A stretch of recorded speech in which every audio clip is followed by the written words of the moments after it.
Hello students, my self Vijay Kumar. और tense को आगे बढ़ाते हुए आज हम एक वीडियो बना रहे हैं और वो वीडियो होगा फ्यूचर टेंस पर। हमने इसके पहले प्रेजेंट टेंस, पास्ट टेंस और आज फ्यूचर टेंस की चर्चा करेंगे कि पहले जानना है कि फ्यूचर टेंस है क्या। फ्यूचर टेंस, फ्यूचर का मतलब होता है भविष्यत काल। अभी जो समय बीत रहा है उसको हम लोग कहते हैं प्रेजेंट। कल जो समय बीता था उसको हम लोग कहते हैं पास्ट टेंस। और कल आने वाले समय को हम फ्यूचर टेंस कहते हैं। कल जो घटना घटेगी, कल जो हम काम करेंगे और उस काम को करने में जो समय बीतेगा उसको लोग कहते हैं फ्यूचर टेंस। तो ये फ्यूचर टेंस में कल आने वाले समय को फ्यूचर टेंस कहते हैं। कल आने वाले समय को फ्यूचर टेंस कहते हैं। फ्यूचर टेंस कहते हैं। उदाहरण के तौर पर हम लेते हैं कि मैं कल पटना जाऊंगा। मैं कल पटना जाऊंगा। ये सेंटेंस है, मैं कल पटना जाऊंगा। तो कल पटना जाऊंगा, तो कल पटना जाने में जो समय एक्सपेंस होगा, जो समय लगेगा, उस समय को हम लोग कहते हैं फ्यूचर टेंस। और फ्यूचर टेंस का भी 4 पार्ट होता है। पहला पार्ट है जिसकी चर्चा हम अभी करते हैं। पहला पार्ट है फ्यूचर इनडेफिनिट टेंस। इनडेफिनिट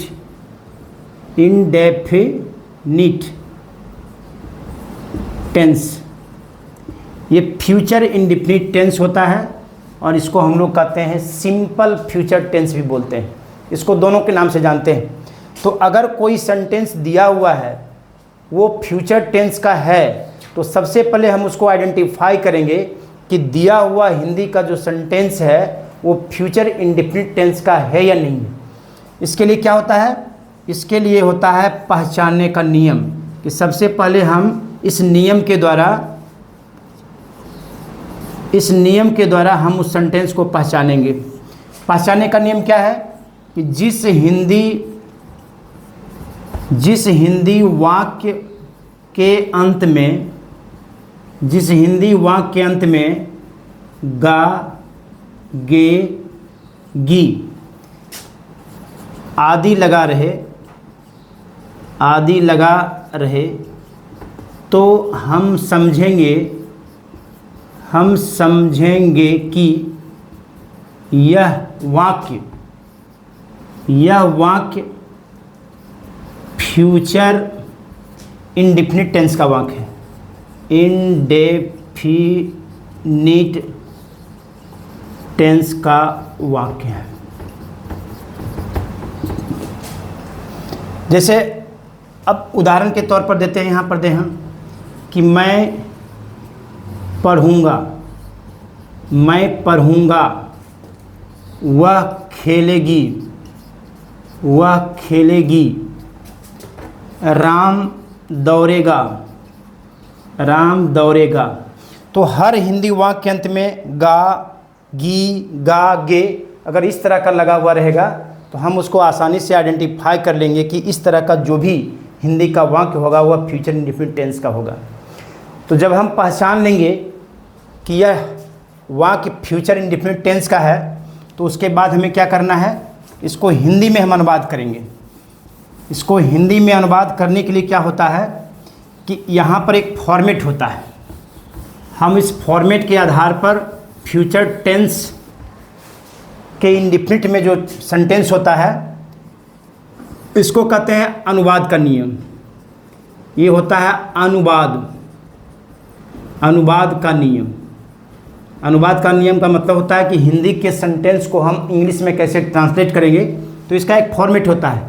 सबसे पहले हम सब्जेक्ट को देते हैं और इसमें एक्चुअली वर्ब के रूप में शैल और विल रहता है और प्लस वर्ब लगाते हैं और प्लस ऑब्जेक्ट देते हैं। इस फॉर्म के आधार पर प्रेजेंट फ्यूचर इंडेफिनिट टेंस के वाक्य हम कर लेते हैं अनुवाद में। अब एक उदाहरण में देते हैं कि मैं किताब पढ़ूँगा, मैं किताब पढ़ूँगा। यहाँ पर मैं जो हो गया वो सब्जेक्ट हो गया, किताब यहाँ पर ऑब्जेक्ट है और पढ़ना होता है वर्ब। अब हमको इसको अंग्रेजी में अनुवाद करना है क्योंकि ये फ्यूचर इंडेफिनिट टेंस का वाक्य है, क्योंकि अंतिम में गा लगा हुआ है। तो सबसे पहले हम इसको पहचान लिए कि ये फ्यूचर इंडेफिनिट टेंस का वाक्य है। अब क्या करना है, इसको अंग्रेजी में अनुवाद करना है। तो अंग्रेजी में अनुवाद करने के लिए जो इसका फॉर्मेट है कि सबसे पहले सब्जेक्ट को देना है, तो सब्जेक्ट के रूप में मैं है तो हम आई दे देते हैं, और आई के साथ शैल का प्रयोग होता है, आई शैल। इसके बाद है तुम्हारा वर्ब। वर्ब को हम लोग वर्ब भी लिखते हैं या V1 कर सकते हैं, ये वर्ब का पहला रूप होता है। यहाँ वर्ब हो गया पढ़ना, पढ़ना का अंग्रेजी रीड होता है, आई रीड।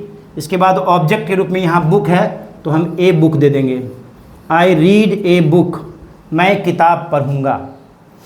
दूसरा उदाहरण में हम देते हैं कि हम लोग बाज़ार जाएंगे, हम लोग बाज़ार जाएंगे। अब यहाँ पर हम लोग जो हो गया सो ये सब्जेक्ट हो गया, बाज़ार यहाँ ऑब्जेक्ट हो गया और जाना हो गया वर्ब। अब इसको भी हम इसी तरह से बना देते हैं कि सबसे पहले सब्जेक्ट को लेते हैं तो हम लोग का अंग्रेजी वी हो गया, और वी के साथ एक्चुअली वर्ब जो है वो शैल ही लगेगा, वी शैल।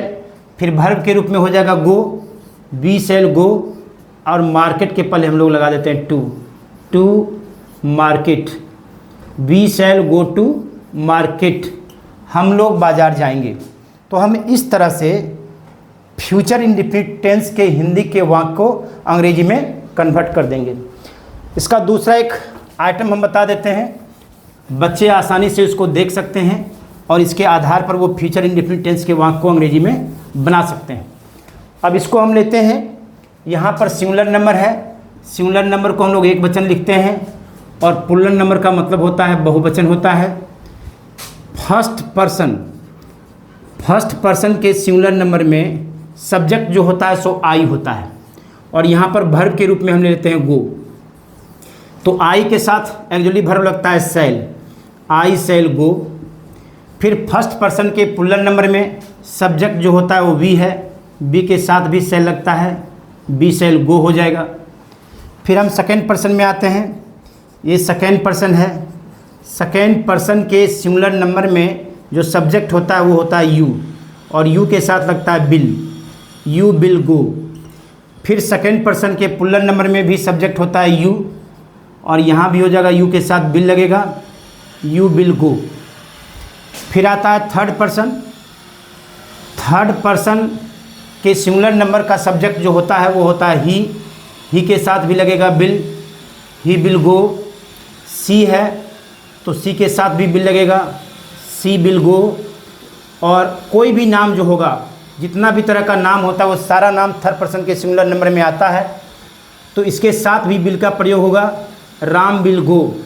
यहाँ पर हो जाएगा सीता नाम देते हैं तो सीता विल गो। और ठीक इसी तरह से थर्ड पर्सन के प्लूरल नंबर में सब्जेक्ट आता है दे, जिसका अर्थ होता है वे लोग, वे सब, वे सभी। इसके साथ भी बिल का प्रयोग होता है, दे बिल गो, वे सब जाएंगे। तो इस तरीके से बच्चे अगर चाहेंगे तो आसानी से फ्यूचर इंडेफिनिट टेंस के हिंदी के वाक्य को अंग्रेजी में कन्वर्ट सकते हैं।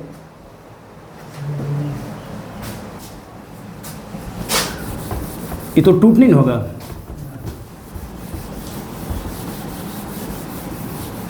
लिखने दो, उसके बाद तब करना शुरू।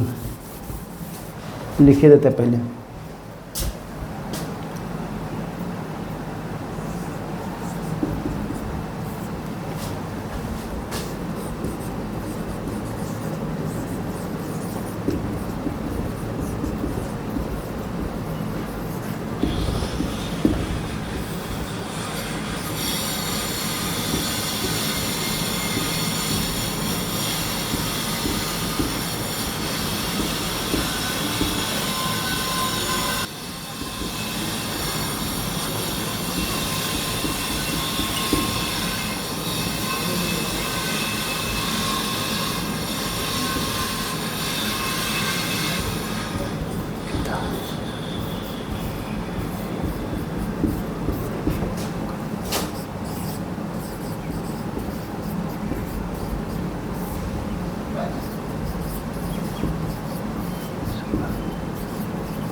चालू है।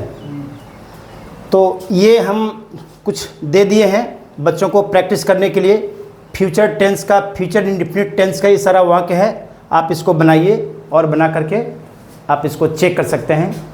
धन्यवाद। अगर वीडियो अच्छा लगता है तो आप सब्सक्राइब भी करें और लाइक भी करें।